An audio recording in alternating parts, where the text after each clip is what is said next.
Hey guys, Sean here and welcome to the F1 Word. Now, Fernando Alonso has enjoyed a solid start to the 2018 season, consistently picking up points along the way and on the face of it, appears to be enjoying his racing again following what can only be described as 3 difficult years with Honda power. However, despite this upturn in performance, some reports in Spain are claiming that McLaren are set to ditch the double world champion in favour of Lando Norris next season, something I find very hard to believe. Alonso deciding to leave McLaren, yeah, I can see that happening, but McLaren axing Alonso, when you consider the lengths they went to get him to stay in 2017, I just find that very hard to believe. However, when you look at his other commitments, particularly to WEC, and his chances of a title before 2021 probably slim at best, could the Spaniard walk away from McLaren at the end of the season or even F1 altogether?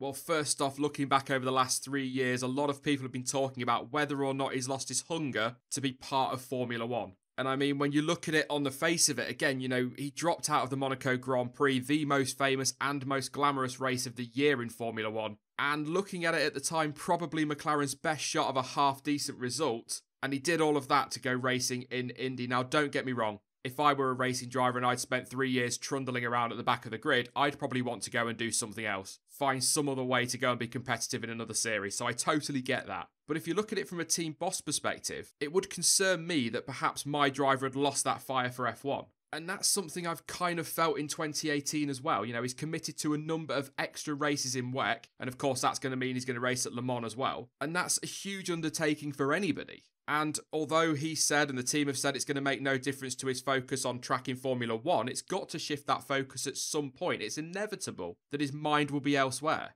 There's absolutely nothing wrong with wanting to go racing as much as possible. I mean, look at Alonso. When he has a week off or 2 weeks off, he goes go-karting. So obviously he wants to be out there racing, but he wants to be competitive as well. And I have to say, his pursuit of the Triple Crown is something which I've said before, I find massively admirable. But it just feels to me as though he's lost his love for F1. Maybe as the season goes on, if McLaren get the car nailed and Renault can provide a really good power unit for the rest of the season, maybe that hunger will come back or get stronger. It may even be a case that it's not that he's lost his hunger or lost that fire. It's just he was hedging his bets a little bit.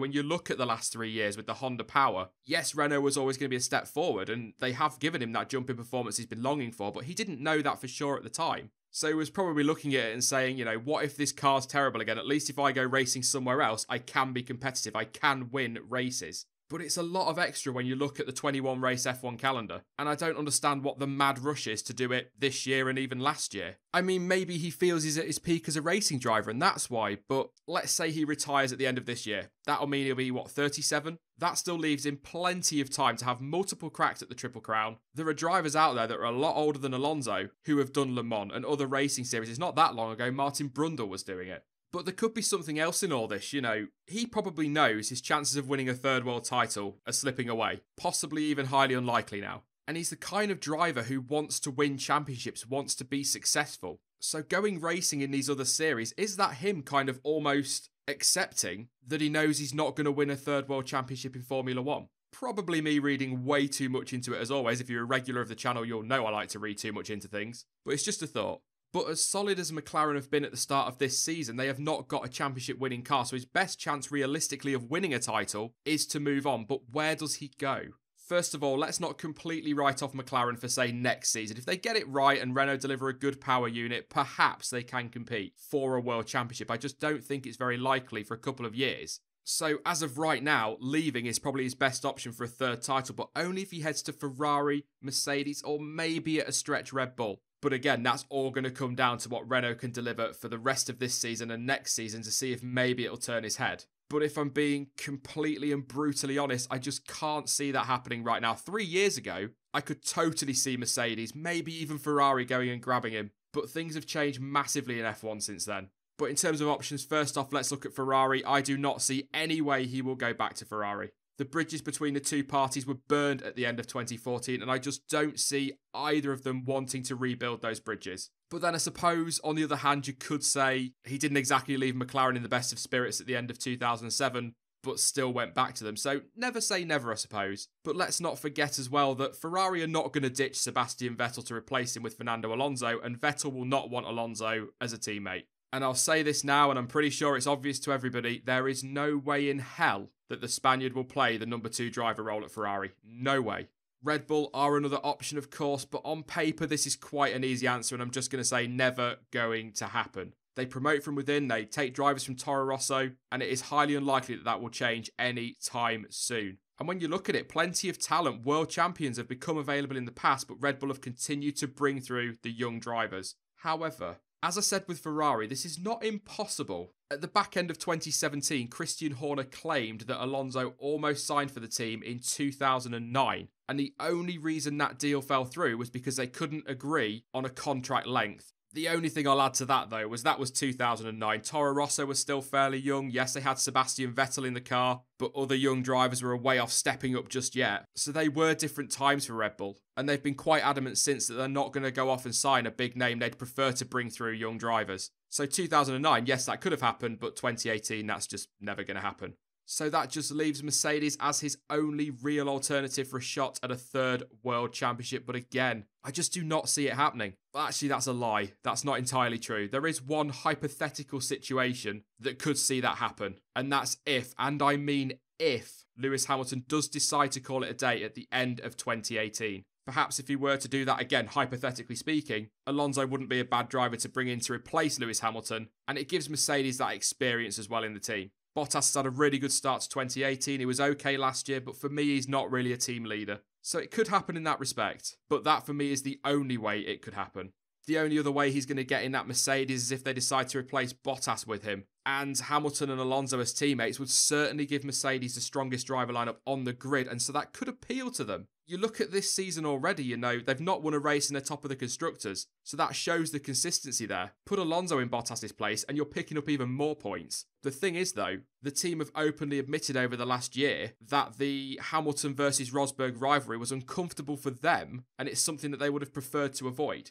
And yes, okay, I know 2007 was a long time ago, but if you've got Hamilton and Alonso fighting for the title, that's 2 big and uncompromising personalities. There is no way that that is going to be all sunshine and rainbows. You're going to get fireworks, and that's guaranteed. The other thing to consider, of course, is the Mercedes driver program, and in particular, 2 drivers, Esteban Ocon and George Russell. And if you throw in there that Daniel Ricciardo's out of contract at the end of this year, you may have heard about that. It may have been mentioned once or twice. I just feel as though there are maybe not better options for Mercedes, but more long-term options. Even if Alonso were to go to Mercedes, you're talking 2 years maximum. Get Ricciardo in there. You've got a good 5 or 6 years out of him. Russell and Ocon, you've got a long-term plan there. So I think it's more likely we will see Hamilton partnered with an Ocon or a Ricciardo than with Alonso. In fact, sticking my neck on the line, I'd probably go as far to say that, let's go back to that hypothetical situation, if Hamilton retired at the end of the year, I think Mercedes would still look to Ricciardo and Ocon, maybe Russell, rather than the double world champion. So in my personal opinion, all avenues to the top 3 teams are pretty much closed off for Alonso. I guess in summary then, I was pretty confident, and I've been quite vocal about it through the winter, that this would be Alonso's last season, and I'm still standing by that now. I don't see that enough has changed at McLaren to convince him to stay for another year or 2. I'm not bashing McLaren when I say this, because I want to see them towards the sharp end of the grid, and that's not because I'm a McLaren fan as such, it's because the more teams that are up there fighting for podiums and wins, the better for us as fans. But as of right now, McLaren are not in a position to offer a title-challenging car, and with the top 3 teams, as I was saying just there, so unlikely to take him on, it looks as though his chances of a 3rd World Championship are gone, and that's why Alonso has been so desperate to stay in Formula 1, that 3rd world title. He's been so vocal about that, he wants it, but I just don't see him getting it. And I have to say, it does seem really weird still calling Alonso a double world champion, because I was adamant at the end of 2006 that he would end up with at least 4 titles. However, the fact he has, quote, only 2 is very much down to his own poor decision making throughout his career. And when you look at it, his move away from Renault was the right thing to do. That team fell away in 2007. Yes, partly because he left, but they fell away, and that could have happened anyway. And McLaren was working in terms of him being able to compete in 2007, but that fell apart because of the issues with his teammate. The move to Renault in 2008 was pretty much a stopgap while he waited for that seat to open up at Ferrari in 2010. And that move to Ferrari made perfect sense on paper at the time. And he was so unlucky in his first season to miss out on the World Championship in 2010. And it's only because of poor strategy caused by Ferrari that he lost out on that. And in 2012, he drove a dog of a car around and very nearly nicked that World Championship. And of course, we all know what happened when he joined McLaren Honda in 2015. Of course, this is all with hindsight. He's not to know how these things are going to turn out. But when you use that hindsight and look back to 2009, what if he had signed for Red Bull? He would have been in the title fight in 2009, 10, 11, 12 and 13. He could, had everything gone his way, had 7 world titles under his belt by now. And like I say, that's all with hindsight and it's all hypothetical, but it's just something to think about. As I've already said, I do think he will leave F1 at the end of 2018. And to be perfectly honest, that will be a huge shame and a massive loss to Formula 1. Of course, they are just my thoughts on Fernando Alonso, but what are yours? Do you think he'll retire at the end of 2018, or do you think he could be on for a seat at Mercedes or Ferrari next year? Let me know your thoughts in the comment section down below. I will be back on Thursday with the Azerbaijan Grand Prix preview, but in the meantime, you can follow me on social media. Links to Facebook, Twitter, and to Discord are all in the description down below. But as ever, thank you for watching. I've been Sean. This has been the F1 Word, and until next time, goodbye.